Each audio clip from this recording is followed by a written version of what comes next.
அஸ்ஸலாமு அலைக்கும் வரஹ்மத்துல்லாஹி வரகாத்துஹ்.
இன்னல் ஹம்தலில்லாஹ் நஹ்மதுஹு வ நஸ்தஈனுஹு வ நஸ்தக்ஃபிருஹு வ நஊது பில்லாஹி மின் ஷுரூரி அன்ஃபுஸினா வ மின் ஸய்யிஆத்தி அஅமாலினா மை யஹ்திஹில்லாஹு ஃபலா முதில்ல லஹு வ மை யுத்லில் ஃபலா ஹாதிய லஹு வ அஷ்ஹது அன் லா இலாஹா இல்லல்லாஹு வஹ்தஹு லா ஷரீக லஹு வ அஷ்ஹது அன்ன முஹம்மதன் அப்துஹு வ ரசூலுஹு அம்மா பஅத்.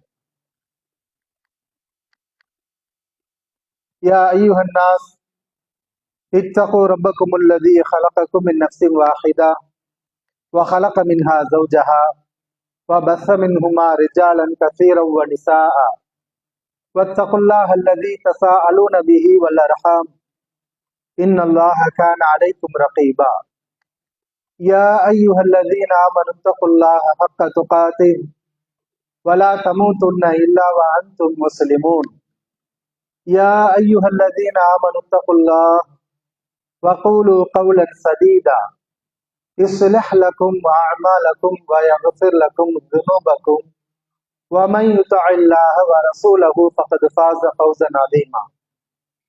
பேரன்பிற்கும் பெருமதிப்பிற்கும் உரிய எல்லாம் வல்ல அல்லாஹ் ஜல்ல ஷானஹு தஆலாவின் நல்லடியார்களே, வல்ல ரஹ்மானின் வற்றா பெருங்கருணையும் கிருபையும் நம் உயிரில் மேலான இறை தூதர் முஹம்மது நபி ஸல்லல்லாஹு அலைஹி வஸல்லம் அவர்கள் மீதும் அவர்களுடைய குடும்பத்தார்கள், தோழர்கள் மற்றும் அல்லாஹ்வை நம்பிக்கை கொண்ட அனைத்து இறை நம்பிக்கையாளர்கள் மீதும் என்றென்றும் நின்று நிலவட்டுமாக. எல்லாம் வல்ல அல்லாஹ்வின் நல்லடியார்களே, அல்லாஹ்வுடைய மார்க்கமாகிய தீனுல் இஸ்லாம் கருணை மார்க்கம். எல்லோருக்கும் நன்மை செய்ய வேண்டும், பிறரிடத்தில் கருணையாக நடந்து கொள்ள வேண்டும் என்பதை போதிக்கக்கூடிய மார்க்கம். இந்த மார்க்கத்தின் நெறிமுறைகள், சட்ட திட்டங்கள், கொள்கை கோட்பாடுகள், வழிமுறைகள் இவை அனைத்தையும் நாம் எடுத்து பார்த்தால் இந்த மார்க்கத்தின் எந்த ஒரு வழிகாட்டலும் பிறருக்கு கெடுதல் தரக்கூடிய வகையில் இருக்கவே இருக்காது. நம்முடைய கொண்டாட்டமாக இருக்கட்டும், நாம் கொண்டாடக்கூடிய கொண்டாட்டங்களை எடுத்து பாருங்கள், பிறரை பாதிக்கக்கூடிய எந்த ஒரு அம்சமும் அதில் இருக்காது. மற்ற கொண்டாட்டங்கள் அப்படி இருக்காது. ஆனால் முஸ்லிம்களாகிய நாம் கொண்டாடக்கூடிய கொண்டாட்டத்தில் சிறு பாதிப்பு கூட பிறருக்கு இல்லாத வகையில் முழுக்க முழுக்க நமக்கும் நன்மை, நம்மை சுற்றி இருக்கக்கூடியவர்களுக்கும் நன்மை தரக்கூடிய வகையில் தான் அல்லாஹ் சுப்ஹானஹு வ தஆலா இந்த கொண்டாட்டங்களை நமக்கு ஏற்படுத்தி கற்றுக் கொடுத்திருக்கின்றார். நாம் உண்ணக்கூடிய உணவுகள், நம்முடைய கொடுக்கல் வாங்கல், நாம் செய்யக்கூடிய வியாபாரம், விற்பனை அனைத்திலும் இஸ்லாம் நமக்கு வழிகாட்டுகிறது. சாராயத்தை, போதைப் பொருளை நாம் உண்ணக்கூடாது. சரி, நாம சாப்பிடாம கவனமா இருந்துகிட்டு அடுத்தவங்களுக்கு அதை விற்கலாமா? இந்த மார்க்கத்துல அனுமதி இருக்கிறதா? நான் சாப்பிடுவதில்லை, அதனால் எனக்கு எந்த பாதிப்பும் இல்லை. பிறருக்கு விற்பதற்கு எனக்கு மார்க்கம் அனுமதி கொடுக்கிறதா என்றால் அனுமதி இல்லை. ஏன்? பிறர் பாதிக்கப்படக்கூடாது. உனக்கு எப்படி பாதிப்புகள் வரக்கூடாது, அதுபோல் பிறரும் பாதிப்பை அடையக்கூடாது. அதற்கு நீ காரணமாக இருக்கக்கூடாது. பிறருக்கு தீங்கு தரக்கூடிய காரியங்களை ஒரு முஸ்லிம் செய்யக்கூடாது. கொடுக்கல் வாங்கலிலும் இஸ்லாம் இந்த விஷயத்தை பார்க்கின்றது. ஒவ்வொரு விஷயத்திலும், நம்முடைய ஒவ்வொரு செயல்பாடுகளிலும் யாருக்கும் எந்த தீங்கும் இருக்கக்கூடிய வகையில் நம்முடைய செயல்பாடுகள் இருக்கக்கூடாது என்பதை அல்லாஹ் சுப்ஹானஹு வ தஆலா அதிகமாக நமக்கு வலியுறுத்துகின்றார். இப்படிப்பட்ட இந்த மார்க்கத்தை பற்றித்தான் அதிகமாக விமர்சனங்கள் எழுந்து கொண்டே இருக்கின்றது. இந்த மார்க்கம் அமைதியை சீர்குலைக்கிறது. இந்த மார்க்கம் ஒரு மனிதனிடத்திலே வந்துவிட்டால் அவன் பல்வேறு தீவிரவாத செயல்பாடுகளில் ஈடுபடுவான். இந்த உலகத்துக்கு தேவையில்லாத சிந்தனை, கோட்பாடு என்றெல்லாம் விமர்சனம் செய்யப்படுகிறது. உலகத்தில் பல்வேறு பகுதிகளில் அவ்வப்போது தீவிரவாத செயல்கள் நடைபெறுகிறது. இந்த தீவிரவாத செயல்கள்னா என்ன? சாதாரண அப்பாவி மக்கள் ஒன்று குழும்பக்கூடிய இடங்களில் மிகப்பெரிய பாதிப்புகளை ஏற்படுத்தி அப்பாவி மக்களை கொன்று குவிக்கக்கூடிய செயல்கள், இதுதான் தீவிரவாத செயல். உலகத்தில் பல்வேறு பகுதிகளில் இது நடைபெற்று கொண்டே இருக்கிறது. நம்முடைய அண்டை நாடு இலங்கையிலும் நடைபெற்றது, இஸ்ரேலிலும் நடைபெற்றது, நம்முடைய இந்தியாவிலும் இப்போது நடந்திருக்கிறது. இது போன்ற காரியங்களை இஸ்லாம் அனுமதிக்கிறதா? இஸ்லாமிய மார்க்கத்தை உண்மையாக விசுவாசிக்க கூடிய, அதை உண்மையாக நம்பக்கூடிய ஒரு முஸ்லிம் இப்படிப்பட்ட காரியத்தை செய்வானா என்றால் செய்யவே மாட்டான். செய்பவன் முஸ்லிமாக இருக்கவும் மாட்டான், ஈமான் உள்ளவனாக இருக்கவும் மாட்டான். ஏனென்றால் இஸ்லாம் இதை வன்மையாக கண்டிக்கின்றது.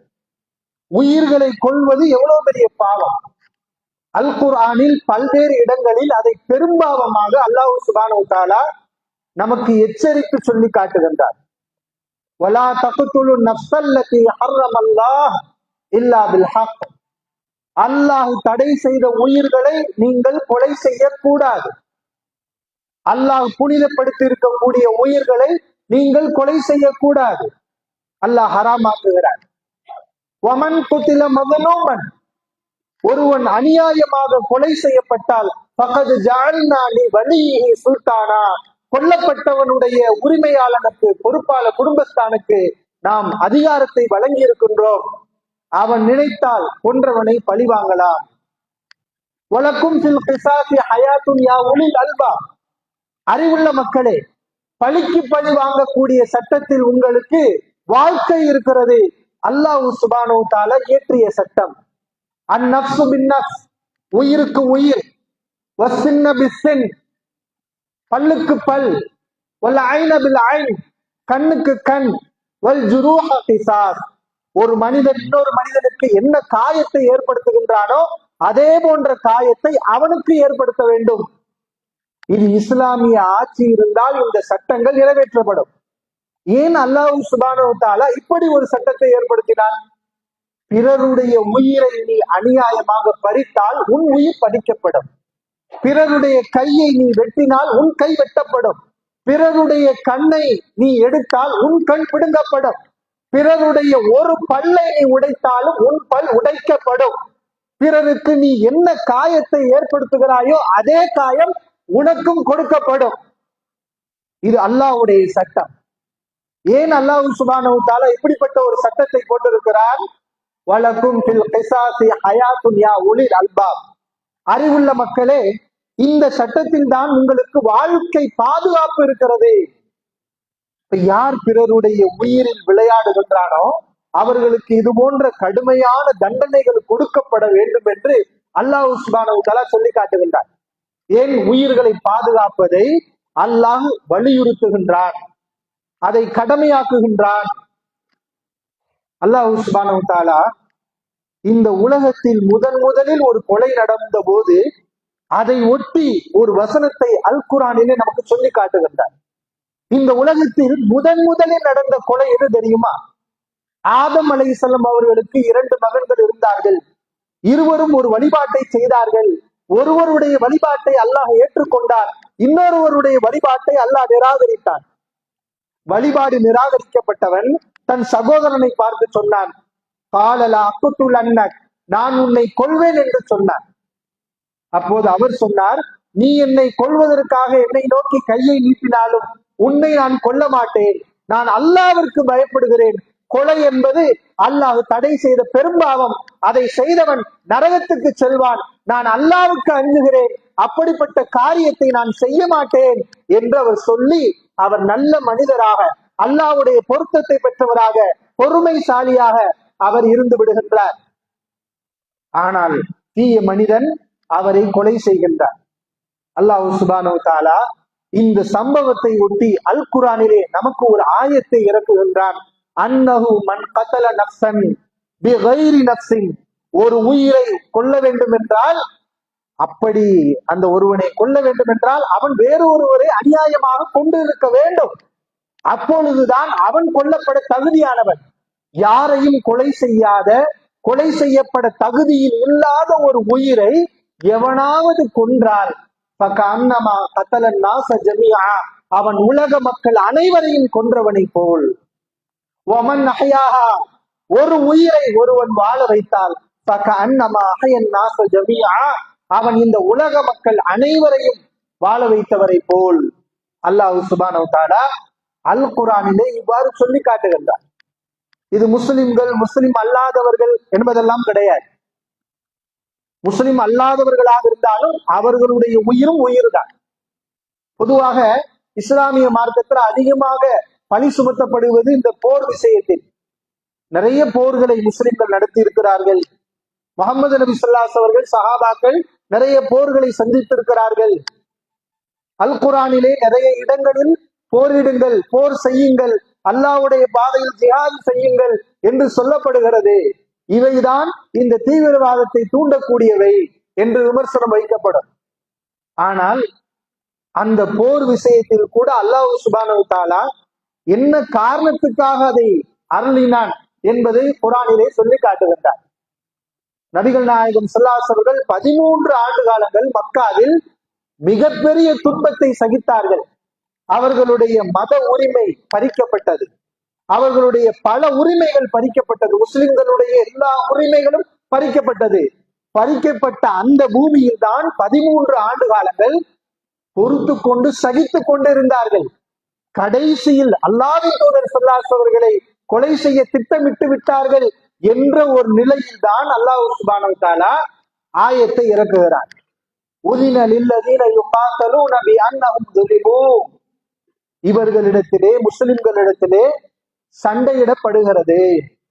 இவர்கள் தங்களுடைய ஈமானை, தங்களுடைய மார்க்கத்தை பாதுகாப்பதற்காக மக்காவை விட்டு வேறு ஊருக்கு ஓடிய போதும் அங்கு சென்றும் இவர்களை நிம்மதியாக வாழ விடாமல் இவர்களை அழிப்பதற்காக இவர்களிடத்திலே சண்டையிட மக்கா குறைஷிவாசிகள் வருகை தருகிறார்கள்.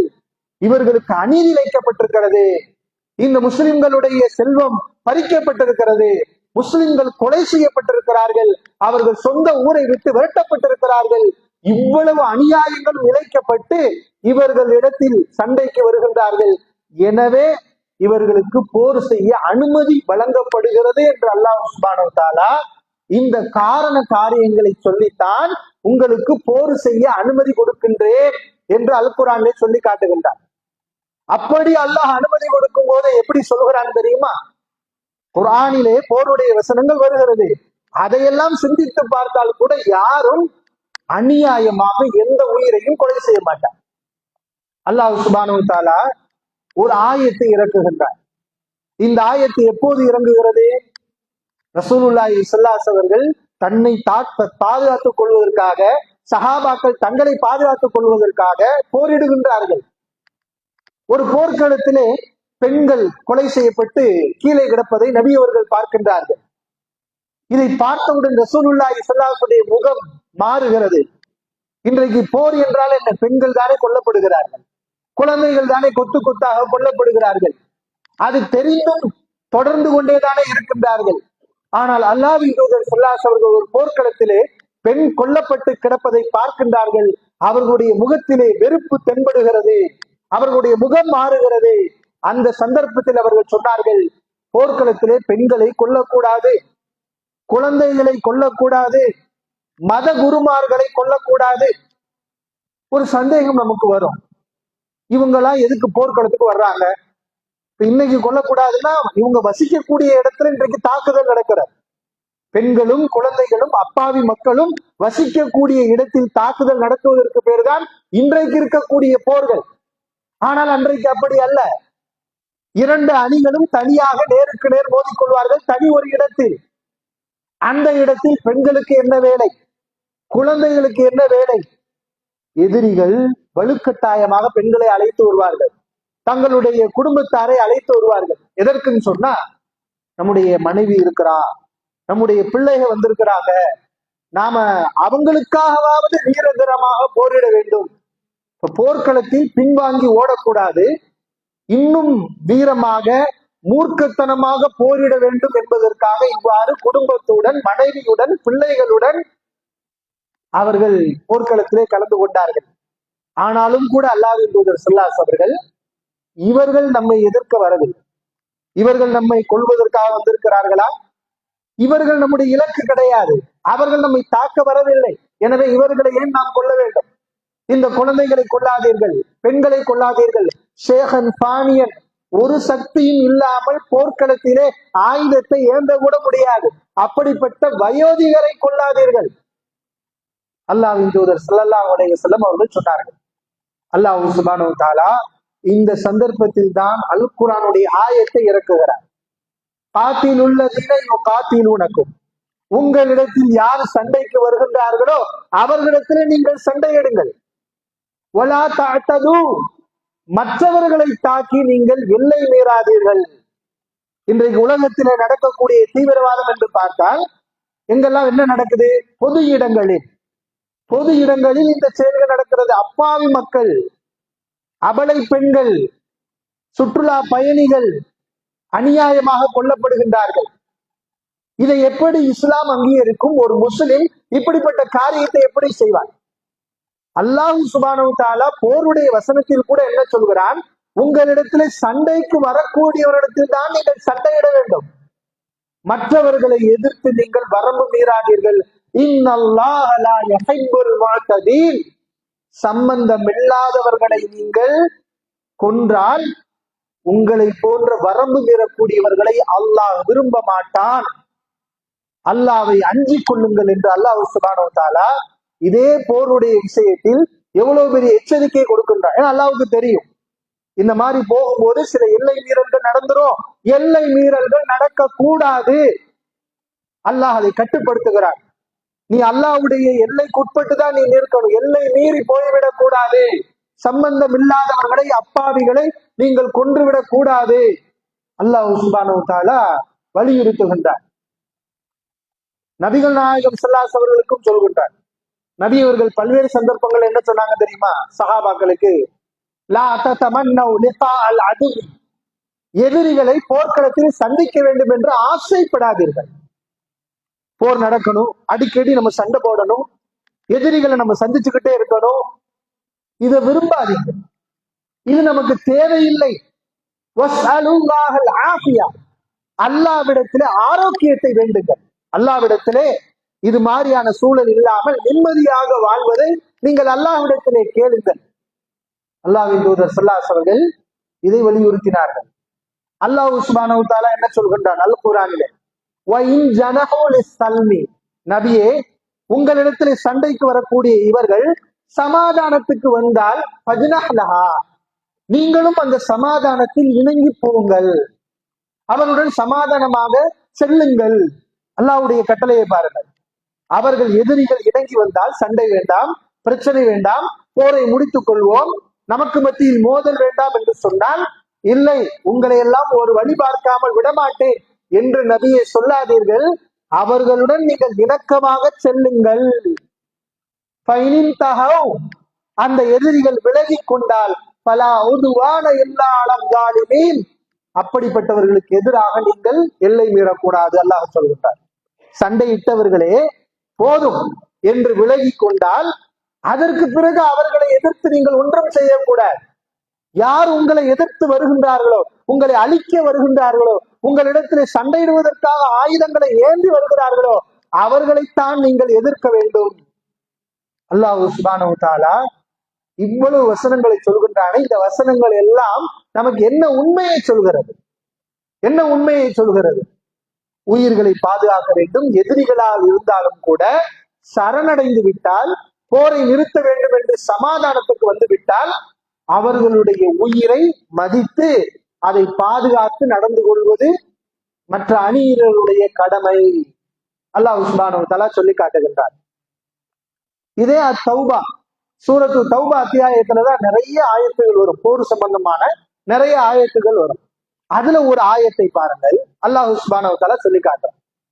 வ இன் அஹதும் மினல் முஷ்ரிகீன், இணை வைப்பாளர்களில் நபியே உங்களை எதிர்த்து போரிடக்கூடிய இந்த இணை வைப்பாளர்களில் யாராவது ஒருவர் இஸ்தஜாரக, உங்களிடத்தில் அடைக்கலம் தேடுகிறார், உங்களை எதிர்த்து சண்டையிட்டவர் உங்களிடத்தில் சரணடைந்து விட்டார், உங்களை எதிர்த்து நான் சண்டை போட மாட்டேன், என்ன நீங்க பாதுகாத்து போங்க, என்னை நீங்கள் கொலை செய்து விடாதீர்கள் என்று உங்களிடத்திலே அவர் அடைக்கலத்தை கேட்கிறார், பாதுகாப்பை வேண்டுகிறார்.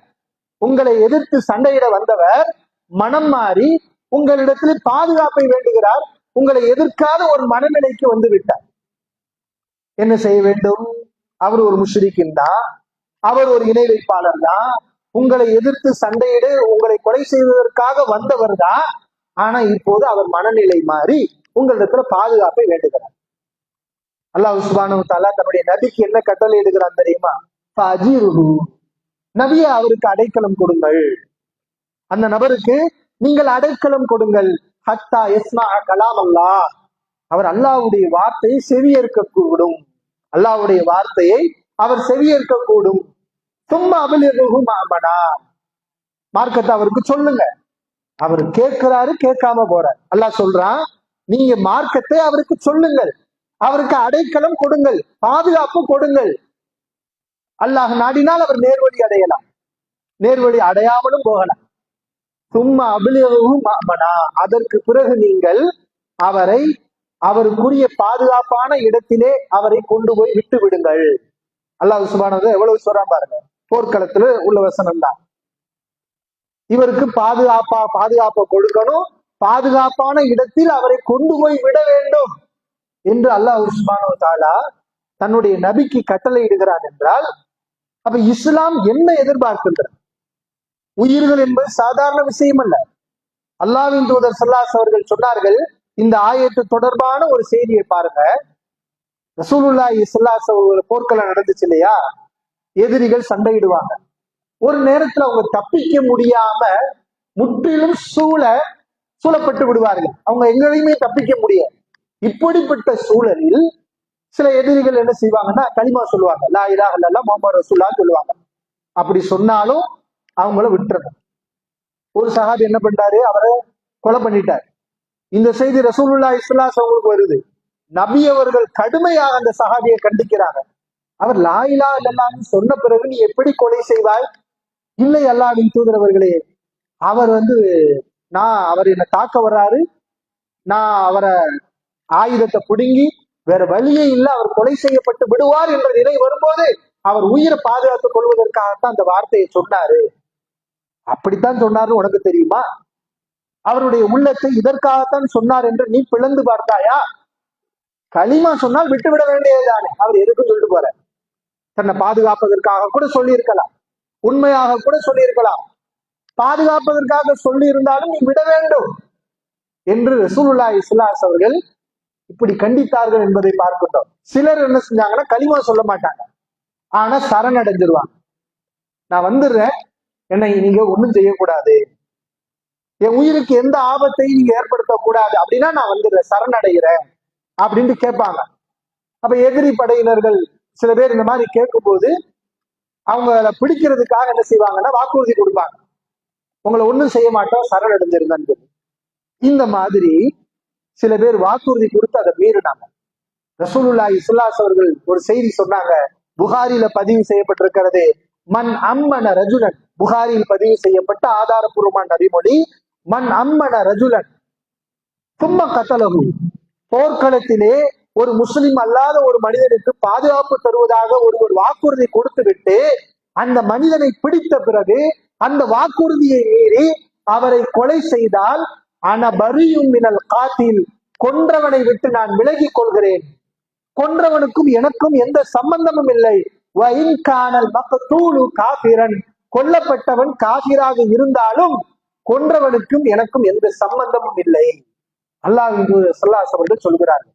இப்ப நபி அவர்கள் எதை நமக்கு போதிக்கின்றார்கள், எதை உம்மத்துக்கு போதித்தார்கள்? ஒரு பாவம் எதிரியாக இருந்தாலும் கூட சரணடைந்து விட்டால் அவரை ஒன்றும் செய்யக்கூடாது. வாக்குறுதி கொடுத்து விட்டு ஏமாற்றலாமா? உன்னை கொல்ல மாட்டேன் என்று வாக்குறுதி கொடுத்து விட்டு பிடித்து கொலை செய்யலாமா? அது கூட மோசடி. அப்படிப்பட்டவர்கள் நபி அவர்களுக்கு சம்பந்தம் இல்லாதவர்கள். அதே போன்று அல்லாஹ்வின் தூதர் ஸல்லல்லாஹு அவர்கள் இன்னொரு செய்தியை சொன்னார்கள், புகாரிலே பதிவு செய்யப்பட்டிருக்கிறது. மன் கத்தல முஆஹிதன், ஒப்பந்த பிரஜை. இந்த ஒப்பந்த பிரஜை யாருன்னு சொன்னா, இஸ்லாமிய நாட்டில் முஸ்லிம் அல்லாதவர்களாக வாழக்கூடியவர்கள். இன்றைக்கும் கூட அப்படி வாழ்கிறார்களா இல்லையா? பல இஸ்லாமிய நாடுகள்ல வெவ்வேறு நாடுகள்ல இருந்து போயிருப்பாங்க, அவங்க முஸ்லிம்களா இருக்க மாட்டாங்க. அங்குள்ள அரசாங்கத்தோடு அவர்கள் உடன்படிக்கை செய்து கொண்டு அவர்கள் வாழ்வார்கள். இவர்கள் தான் ஒப்பந்த பிரஜை. ரசூலுல்லாஹி ஸல்லல்லாஹு காலத்திலையும் நிறைய ஒப்பந்த பிரஜைகள் இருந்தார்கள். நபி அவர்கள் அதிகாரத்துக்கு வந்த பிறகு, அவர்கள் ஆட்சி செய்த பிறகு முஸ்லிம் அல்லாதவர்கள் அவர்களுடைய பகுதியில் வாழ்ந்தார்கள். அவர்கள் ரசூலுல்லாஹி ஸல்லல்லாஹு உடன்படிக்கை பண்ணிக்கிட்டாங்க. என்ன உடன்படிக்கை? நாங்க முஸ்லிமா இருக்க மாட்டோம், எங்களுடைய கொள்கையின்படிதான் நாங்க வாழ்வோம், ஆனால் உங்களுக்கு எதிராக நாங்கள் எந்த வேலையிலும் ஈடுபட மாட்டோம், உங்களுக்கு கட்டுப்பட்டு நாங்க எங்க கொள்கையில் நாங்கள் வாழ்ந்து கொள்வோம் அப்படின்னு வாழ்வாங்க. இவங்கதான் ஒப்பந்த பிரஜை, முஆஹித். ரசூலுல்லாஹி ஸல்லல்லாஹு சொல்றாங்க, ஒரு இஸ்லாமிய ஆட்சியில் இருக்கக்கூடிய ஒரு முஸ்லிமான ஒரு குடிமகன் முஸ்லிம் அல்லாத இது போன்ற ஒப்பந்த பிரஜையை கொன்று விட்டால் லம் யரிஹ் ராயிஹத்தல் ஜன்னா, அவன் சொர்க்கத்தின் வாடையை நுகர முடியாது, நரகத்துக்கு தான் போவாங்கிறாங்க. அல்லாஹ்வின் தூதர் ஸல்லல்லாஹு அவர்கள், இவன் முஸ்லிமா இருந்தாலும் கொல்லப்பட்டவன் காபிரா இருந்தாலும் நீ செஞ்ச வேலை என்ன வேலை? நீ நரகத்துக்கு செல்வாய், நீ சொர்க்கத்தின் வாடகை கூட நுகர முடியாது. எப்படிப்பட்ட வார்த்தையை பாருங்கள். அப்ப இஸ்லாம் என்ன பாக்குது, நீ முஸ்லிமா இருந்துகிட்டு என்ன வேணாலும் செஞ்சா அதெல்லாம் அங்கீகரிச்சிருவானா? அப்பாவி உயிர்களை ஒருவன் கொலை செய்தால் அல்லாஹ் ஏற்றுக்கொள்வானா? அவன் என்ன வார்த்தையை கூறினாலும் சரி, அதை நியாயப்படுத்துவதற்கு அவன் எதை சொன்னாலும் சரி, அல்லாஹ்விடத்தில் அதை ஏற்றுக்கொள்ளவே படாது. இது இஸ்லாமே கிடையாது. ரசூலுல்லாஹி ஸல்லல்லாஹு அலைஹி அவர்கள் சொன்னார்கள், லா யஸாலுல் மர்உ ஃபீ ஃபுஸ்ஹத்தின் மின் தீனிஹி, ஒரு மனிதன் விசாலமான இந்த மார்க்கத்தில் இருந்து கொண்டே இருப்பான், மாலம் யுசிப் தமன் ஹராமன், ஹராமான் அல்லாஹ் தடை செய்த இரத்தத்தை அவன் ஓட்டாதவரை இந்த மார்க்கத்தில் இருந்து கொண்டே இருப்பான். இந்த மார்க்கம் விசாலமானது. இந்த மார்க்கத்தை விட்டு இலகுவாக யாரும் போய்விட முடியாது. இந்த மார்க்கம் அவனை அனுப்பாது. அப்படிப்பட்ட இந்த மார்க்கத்தை விட்டு ஒரு மனிதன் எந்த நிலையில் செல்வான் என்றால், அவன் அல்லாஹ் தடை செய்த இரத்தத்தை ஓட்டும் போது இந்த மார்க்கத்தை விட்டே போய்விடுவான். இஸ்லாத்துக்கும் அவனுக்கும் சம்பந்தம் இல்லை, ஈமானுக்கும் அவனுக்கும் சம்பந்தம் இல்லை. முஹ்மின் அப்படிங்கிறோம். முஹ்மின், முஹ்மின் என்றால் அல்லாஹ்வுடைய பேர் மூமின். முஸ்லிம்களாகி நமக்கு அல்லாஹ் மூமின் சொல்றான். மூமின்னா நம்பிக்கை கொண்டவர். அல்லாஹ்வுடைய ஒரு பெயர் மூமின். என்ன அர்த்தத்தில்? அபயம் அளிப்பவன். முஹ்மின் என்றால் நம்பிக்கை கொண்டவன்கிற அர்த்தம் மட்டுமல்ல, பிறருக்கு பாதுகாப்பு தரக்கூடியவன், பிறரை பாதுகாக்க கூடியவன். ஏன் இஸ்லாமே பிறரை பாதுகாப்பதில் தான் இருக்கின்றது. நம்மை சார்ந்திருப்பவர்கள், நம்முடைய குடும்பத்தார்கள், நம்முடைய அண்டை வீட்டுக்காரர்கள், இஸ்லாமிய போதனை நெறிமுறை எல்லாவற்றையும் எடுத்து பாருங்கள். நமக்கு, உனக்கு நீ நன்மை செய், பிறருக்கு நீ நன்மை செய். இரஹமு மன் ஃபில் அர்த், இந்த பூமியில் உள்ளவர்களுக்கு இரக்கம் காட்டுங்கள். இரஹமுக்கும் மன் ஃபிஸ் ஸமா, வானில் இருக்கக்கூடிய அல்லாஹ் உங்களுக்கு இரக்கம் காட்டுவான். அல்லாஹ்வுடைய கருணை, அல்லாஹ்வுடைய கருணை வேண்டும் என்றால் அந்த அல்லாஹ்ங்கிற வார்த்தையை சொல்லக்கூடியவன் பிறரிடத்தில் கருணையாக நடந்து கொள்வான், பிற உயிர்களை உயிர்களாக மதிப்பான். எந்த அளவுக்கு ரசூலுல்லாஹி ஸல்லல்லாஹு அலைஹி அவர்கள் ஒரு நாயை பற்றி ஒரு செய்தியை சொன்னாங்க. ஒரு நாய்க்கு ஒரு மனிதன் இறக்கப்பட்டான். ஒரு கிணற்றை சுற்றி, கோடை வறட்சியான காலத்திலே நாய் தாகம் தாங்க முடியாமல் கிணற்றை சுற்றி சுற்றி வருகிறது. இதை பார்த்த ஒரு பெண், அவள் விபச்சாரிதான். ஆனால் இந்த நாயை பார்த்தவுடன் அவருடைய உள்ளத்திலே கனிவு, இரக்கம் ஏற்பட்டு தன்னுடைய ஆடையை கிணற்றுக்குள் விட்டு அதை நனைத்து நாயின் தாகத்தை தணிக்கிறாள். இந்த வேலையை செய்ததற்காக அல்லாஹ் அவளை மன்னித்து விட்டான். அவள் செய்தது எவ்வளவு பெரிய பாவம்! அவள் செய்த நன்மைக்காக அல்லாஹ் அவளை மன்னித்து விட்டான். சஹாபாக்கள் கேட்டாங்க, அல்லாஹ்வின் தூதர் அவர்களே, பஹாயிம் இன்னலனா ஃபில் பஹாயிமில் அஜ்ர், கால்நடைகளில் கூட எங்களுக்கு நன்மை இருக்கிறதா? தொழுகை, நோன்பு, தானம், தர்மங்கள், வணக்க வழிபாடுகள், இதுல எல்லாம் நற்கூலி உண்டு. இந்த நாய், இது போன்ற விஷயங்கள், இதுல கூட எங்களுக்கு நற்கூலி உண்டா? அல்லாஹ்வின் தூதர் ஸல்லல்லாஹு அலைஹி வஸல்லம் என்ன வார்த்தையை சொன்னாங்க தெரியுமா? ஃபீ குல்லி கபதின் ரத்பத்தின் அஜ்ருன், உயிருள்ள ஒவ்வொரு உயிரினத்திலும் உங்களுக்கு நற்கூலி இருக்கிறது. நாய் மட்டுமல்ல, எங்கெங்கெல்லாம் உயிர் இருக்கிறதோ ஒவ்வொரு உயிரிலும் உங்களுக்கு நற்கூலி இருக்கிறது. ரசூலுல்லாஹி ஸல்லல்லாஹு அலைஹி அவர்களுடைய வழிகாட்டல்ல ஒன்று, ஒரு ஊருக்கு போறாங்க, நாட்டை கைப்பற்றுகிறார்கள் என்றால் அங்கு இருக்கக்கூடிய மத குருமார்களை கொல்லக்கூடாது. மத குருமார்கள் யார்? முஸ்லிம்கள். அவங்க முஸ்லிம் அல்லாதவர்கள். அவர்களை கொல்லாதீர்கள். அங்கு இருக்கக்கூடிய மரம், செடி, கொடிகளை வெட்டாதீர்கள். அல்லாஹ்வின் தூதர் ஸல்லல்லாஹு அலைஹி அவர்கள் இப்படிலாம் வழிகாட்டி இருக்கிறாங்க. இப்ப அவங்க மக்காவை வெற்றி கொண்டார்கள். அது மிகச்சிறந்த ஒரு உதாரணம். அல்லாஹ் சுப்ஹானஹு வ தஆலா ரசூலுல்லாஹி ஸல்லல்லாஹு அலைஹி அவர்களுக்கு வெற்றியை கொடுத்தான். அந்த மக்கா எவ்வளவு துன்பங்களை கொடுத்தது, அடித்து விரட்டியது, எவ்வளவு பிரச்சனைகள். அப்படிப்பட்ட தன்னுடைய சொந்த மண்ணையே அவர்கள் வெற்றி கொண்டு உள்ளே சென்றார்களே, அந்த நேரத்தில் நபி அவர்களுக்கு நோவினை கொடுத்தவர்கள் எல்லாம் பயந்து போய் வீட்டுக்குள் கதவை பூட்டி கொண்டார்கள். அல்லாஹ்வின் தூதர் ஸல்லல்லாஹு அலைஹி வஸல்லம் என்ன சொன்னார்கள் தெரியுமா? இந்த நேரத்துல, உண்மையிலே இவர்கள் தண்டிக்கப்பட தகுதியானவர்கள், அவ்வளவு அநியாயங்களை செய்திருக்கிறார்கள். ஆனால் அல்லாஹ்வின் தூதர் ஸல்லல்லாஹு அலைஹி அவர்கள் அவ்வளவு அதிகாரத்தை அல்லாஹ் கொடுத்திருக்கிறான். இந்த சந்தர்ப்பத்துல அவங்க சொன்னாங்க, மன் அல்கா சிலாஹு ஃபஹுவ ஆமின், ஒருவர் தான் ஏந்திய ஆயுதத்தை கீழே போட்டு விட்டால் அவர் பாதுகாப்பு பெற்றவர்.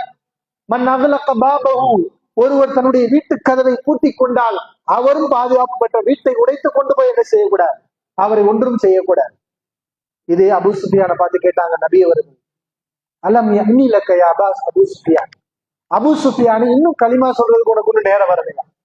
அபூ சுஃபியான் ரசூலுல்லாஹி ஸல்லல்லாஹு அலைஹி வஸல்லம் பார்த்து சொன்னார், மா ஹலமக மா அக்ரமக யா ரசூலுல்லாஹ், அல்லாஹ்வின் தூதரவர்களே, உங்களுடைய சகிப்புத்தன்மை, உங்களுடைய தாராள குலம் எவ்வளவு உயர்ந்ததாக இருக்கின்றது. இவ்வளவு செய்த பிறகும் என்னை பார்த்து நீங்கள் எவ்வளவு கடிவான ஒரு வார்த்தையை சொல்கிறீர்கள். அந்த சந்தர்ப்பத்தில் அவர் லா இலாஹ இல்லல்லாஹ் முஹம்மது ரசூலுல்லாஹ் என்ற கலிமாவை சொன்னார் என்பதை நாம் பார்க்கின்றோம். எனவே அன்பான சகோதரர்களே, அல்லாஹ்வுடைய மார்க்கம் இந்த உயிர்கள் என்பதை பெரிய ஒரு விஷயமாக பார்க்கின்றது. அந்த உயிர்களில் விளையாடக்கூடியவன் யாராக இருந்தாலும் சரி, அவனை அல்லாஹ் ஏற்றுக்கொள்ள மாட்டான், அல்லாஹ்வுடைய ரசூல் ஏற்றுக்கொள்ள மாட்டார்கள், அல்லாஹ்வுடைய மார்க்கம் ஏற்றுக்கொள்ளாது. முஸ்லிம்களாகிய நாமும் அவர்களை விட்டு விலகியவர்கள் என்பதை நாம் அறிந்து கொள்ள வேண்டும்.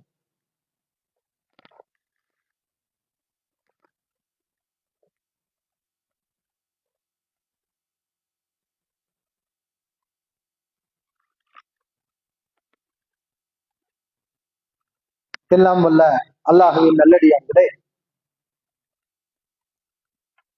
இன்றைக்கு நடக்கக்கூடிய இது போன்ற சதி வேலைகள், அவற்றுக்கு பின்னால் பல்வேறு சூழ்ச்சிகள் இருக்கின்றது. எதிரிகள் இன்று மட்டுமல்ல, வரலாறு நெடுங்கிலும் பல்வேறு சூழ்ச்சிகளை செய்தார்கள்.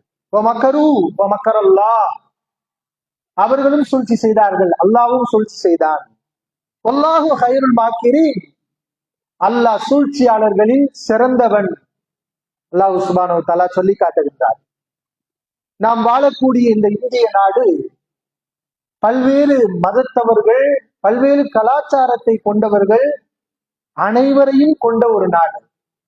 இங்கு இருக்கக்கூடிய மக்கள் அனைவரும் ஒற்றுமையாக, அவர்களுடைய கோட்பாடுகள் வேறுபட்டிருந்தாலும், ஆடை கலாச்சாரங்கள் வேறுபட்டிருந்தாலும், மொழிகள் வேறுபட்டிருந்தாலும், நிறங்கள் வேறுபட்டிருந்தாலும், நாம் அனைவரும் இந்தியர்கள்.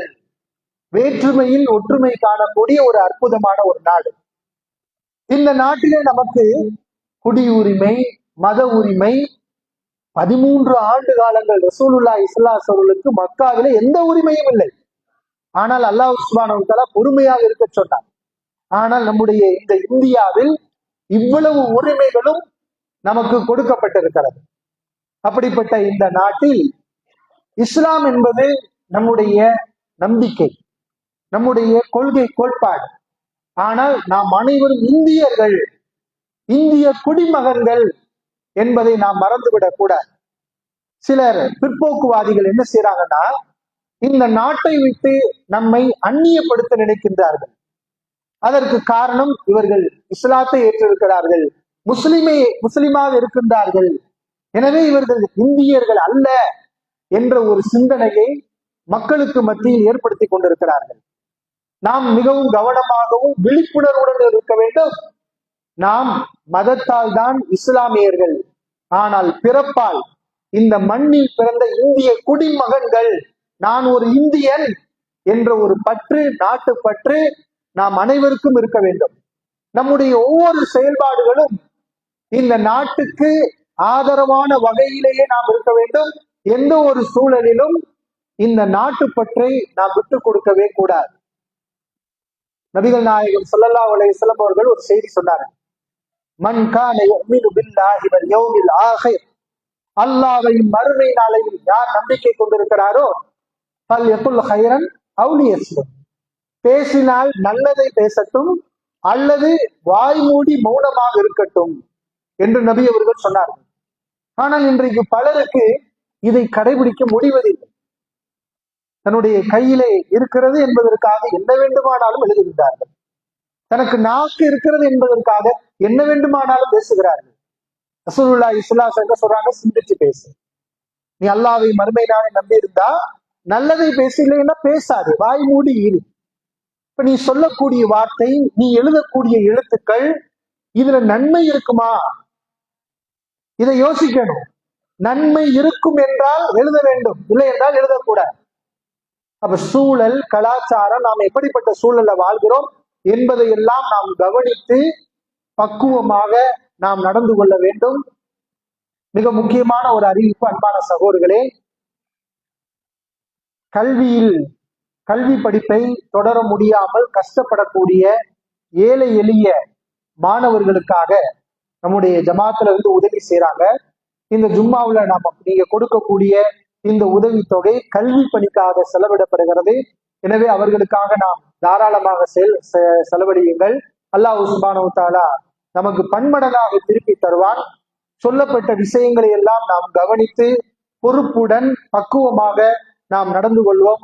அல்லாஹ் ரப்புல் ஆலமீன் நாம் அனைவரும் ஒன்று சேர்ந்து இந்த தீவிரவாதத்தை எதிர்த்து அதற்கு எதிராக குரல் கொடுக்கக்கூடியவர்களாக, அதற்கு எதிராக பாடுபடக்கூடியவர்களாக, இந்த தீவிரவாதத்திற்கு எதிராக யாரெல்லாம் இருக்கின்றார்களோ அவர்களுக்கு உறுதுணையாக இருக்கக்கூடியவர்களாக அல்லாஹ் ரப்புல் ஆலமீன் நம் அனைவரை மாற்றி அறிவுரிவானாக. வாஹிரு தஅவானா அல்ஹம்துலில்லாஹி ரப்பில் ஆலமீன்.